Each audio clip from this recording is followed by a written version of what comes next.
Today, we're going to crack open the blueprint for something that is just so powerful in a child's education, that partnership between home and school. We're going to explore how these incredible connections are actually built on purpose, not just something you wish for. So let me ask you this. When you picture a really great school, what's the first thing that comes to mind? Is it, the fancy buildings, the amazing test scores? Well, the real secret might be something totally different. Yep, the secret is the strength of that homeschool partnership. But here's the kicker. These powerful collaborations, they don't just happen by magic. Nope. They have to be built with intention, with skill, and with a really clear structure. So here's our blueprint for today's explainer. First up, we'll talk about why these partnerships are such a big deal. Then we'll look at the two main builders, the teacher and the school itself. We'll even see what this looks like in the real world. And then finally, we'll figure out what part you can play in all this. Okay, first things first, why bother? Well, the core idea here is a big shift towards shared responsibility. It's about getting away from that old school thinking where, the school does its thing over here and the family does its thing over there. Instead, it's realizing that a teacher's attitude, their skills, that's the very first invitation for a parent to get involved, or it can be a barrier. So that brings us to section 2. It all starts with the teacher. I mean, if this partnership is a house that we're building together, then the teacher, they're the foundation. Their personal and professional qualities are literally the bedrock that makes everything else possible. And in fact, there are 6, count them, 6 specific qualities a teacher really needs to have to lay this strong foundation. Think of them as 6 essential building blocks for a relationship built on trust. And here they are. You've got professional identity, a solid sense of self, humility, empathy and compassion, respect, and of course, trust. Every single one is absolutely crucial. Let's zoom in on a couple of the really big ones. All right, let's start with humility. Now, in this context, humility isn't about being timid or shy. It's all about being open. A teacher who has humility is approachable. They listen more than they talk, and that creates this safe space for families to share what's really going on without being afraid of being judged. This also totally redefines what professionalism even means.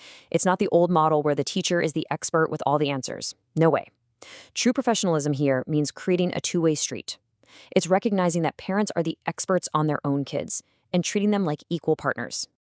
But if there is one quality that holds this entire thing together, it has to be trust. Without trust, forget it. Open communication? Impossible. Cooperation? It just breaks down. Trust is built slowly, through being consistent, confidential, and honest.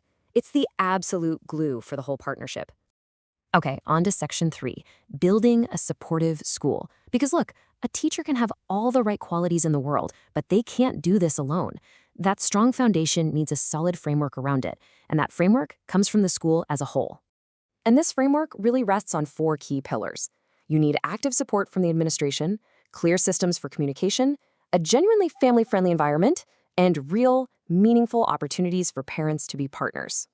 And just take a look at the difference here. It's night and day, right?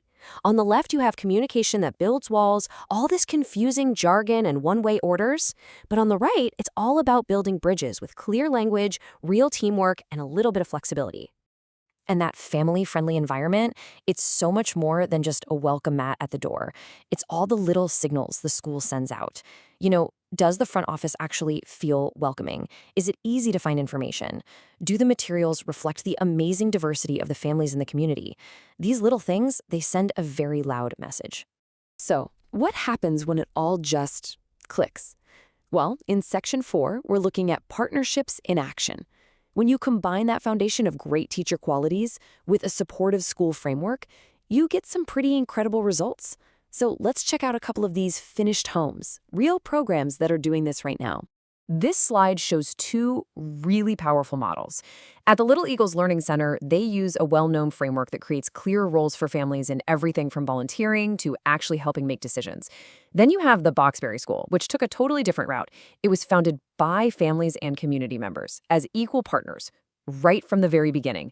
How cool is that? So this all brings us to our final section, and maybe the most important one. What is your role? After seeing the blueprint and these amazing finished homes, the biggest question is, how can you help build these powerful partnerships? So let's recap the blueprint one last time, okay? Step 1. It starts with the teacher's personal qualities. That's our foundation. Step 2, it's built up with the school's support systems. That's the framework. And step 3, the result is a true partnership where everybody wins, especially the child. So I'm going to leave you with this final thought. It's really a challenge. Whether you're an educator or a family member, what is one small, concrete thing you can do this week to lay a new foundation stone or to help build that framework for a stronger partnership?